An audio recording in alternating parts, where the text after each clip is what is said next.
On May 6th, your channel Times Now had reported that Shabir Shah, one of the tallest leaders of the Hurriyat Conference, branded by us of course as Pak Ke Dalal, had a hotline to Hafiz Saeed, Lashkar-e-Toiba chief, the architect of 26/11 attacks on India, and the butcher in Pakistan who has pledged to bleed the nation. Today we can tell you that it is not just finances that Shabir Shah was receiving from Hafiz Saeed. Times Now is in possession of an enforcement directorate confession by Shabir Shah.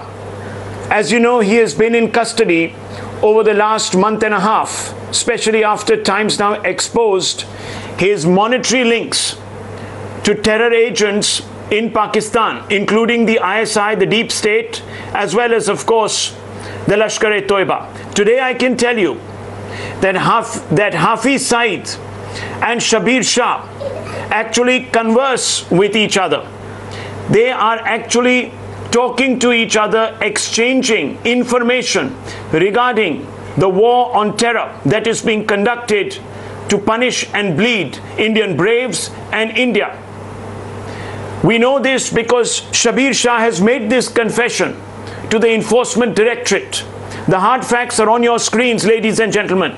These hard facts point to a grave conspiracy between Shabir Shah and his masters, including Hafiz Saeed in Pakistan.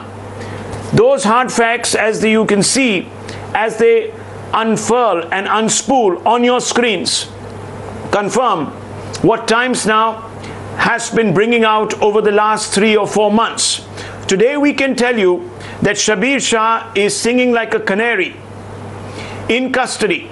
A few days ago we had told you that one particular Pak Dalal, a Hurriyat separatist in custody, had broken down and had decided to turn approver, fessing up to all the crimes that have been committed by the Hurriyat leadership in conjunction with their terror patrons in Pakistan. Today we can tell you that another very important link in the chain, starting right at the top, Shabir Shah, has also broken down and confessed to having a hotline with Hafiz Saeed through which he gets direct instructions from the terror chief sitting in Pakistan.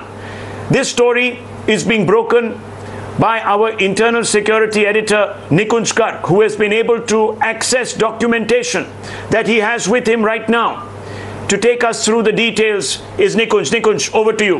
Well, Rahul, first of all, let me explain to our viewers the difference between a confessional statement made in front of a normal police officer in a normal police station as per the local regular law enforcement matters, and a confession made in front of an enforcement officer under the Enforcement Directorate's laws. The difference is that a confession made in front of a police officer is not admissible in a court of law, while under the enforcement laws and under the laws of this country, explained pretty much in the constitution of the country, confessions made in front of an enforcement officer, or so designated by the enforcement director, are acceptable piece of evidence in a court of law. So this documentation that we have today access is actually an admissible piece of evidence. It's just not a confession made in front of a police officer. It has been made in front of an enforcement officer and will be treated as an admissible piece of evidence. Now let me read out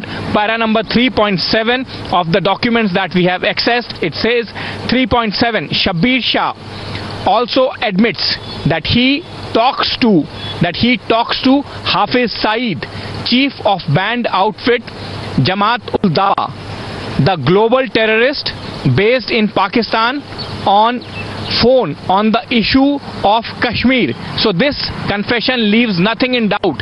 Hafiz Saeed, globally designated terrorist and also based out of Pakistan. Then it goes on to say recently he had talked with Hafiz Saeed, he had conversation with Hafiz Saeed on the issue of Kashmir in January 2017. So as late as January 2017, multiple years after Mumbai 26/11, the most dastardly terror strike this country has ever seen, in which multiple nationalities of people lost their lives. And since then, since 2008, government after government, UPA 2, then NDA 2, have all been trying to bring Hafiz Saeed and Zakiur Rahman Lakhvi to justice. This traitor, today, you know, Rahul, my blood boils today to read these papers, Rahul. For the first time, these papers put out how closely these individuals have been working with Hafiz Saeed, not prior to Mumbai 26/11, but even post Mumbai 26/11, until as recently as January 2017 in case of Shabir Shah, and we do not know about the others, since I mean what time have they been speaking to likes of Hafiz Saeed? It's absolutely shameful. This is no independent struggle. This is just a Pakistan-sponsored terror machinery on whose other side, on the Indian side, is the Hurriyat Conference.